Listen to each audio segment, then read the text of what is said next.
Being a 9-pointer is about hard work and discipline. Gee! Nonsense!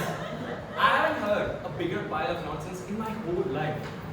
But the thing is, a lot of people in this very college believe the very same thing. And I want to change that today. So, I'll be publishing my very own book, How to Be a Degenerate, How to Be a 9-pointer, Secrets of a 9-pointer. Fearing any backlash that I'll be getting from the authorities, I have written this book under my pen name. It's written by Sarang. You get it? Because it's the... Okay, if you don't get it if you're a 9-pointer, right? Now,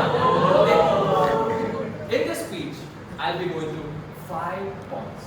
5 points that will ensure that your CGPA crosses that 9 mark. Starting off with point number 1, personalization. You know what these 8-pointers do? They take notes only for cat 2. But 9-pointers, on the other hand, take it only for 1 day. Any guesses on which that day is? First day. First day. You're a 9-pointer. Why is it the first day? It's not the syllabus, but it's something even more important. Because that is the day the faculty does his personal day. You know me, the moment I know he's from Hyderabad, I give him chicken biryani next day. If he's from Kerala, I'll give him kuttu porotha.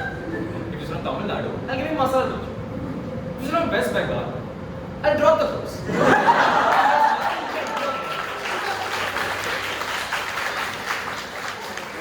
And that brings me to point number 2. Now, listen carefully. Your future placement depends on your butt placement. Hear me out. Make sure you always sit on the first bench and that the faculty always sees you. Not just sees you. You see, if that faculty is a faculty in VIP, he probably doesn't have a love life. And that is the gap you have to fill. Look into his eyes. Appreciate the curves of his handwriting. Send him photos of your new notes. Remember, guys, butt placement. Talking about notes, that brings me to the third point. Never, never, never share your notes with anyone. See, you don't have friends to begin with, so you don't have to wonder about that. But never share, because the moment you share it, by the time you get it back, you get it with chai stains, Maggie stains, but most importantly, you'll have a higher GPA than you. Generosity kills. Let me add a bonus trick over here. I know you guys are on Tinder, right? Hey, don't act smart. I've seen your profile. Okay. So instead of maybe finding love in Tinder, next time try LinkedIn. See, in Tinder you'll find red flags, but on LinkedIn you'll find red flags, but with benefits. And even after doing all of this, if nothing works out, I have an extra step. Step number 4. Now this step is very dangerous and it has to be done with extreme caution because some are given called immoral. So do it under your own. You have it.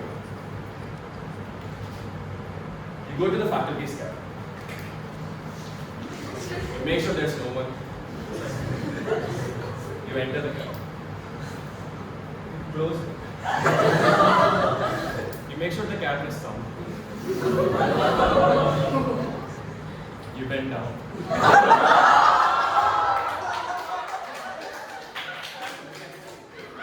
And bend.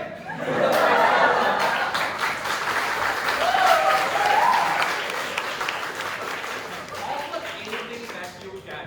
Offer to clean his car. Offer to clean his shoes. Offer to fix his marriage.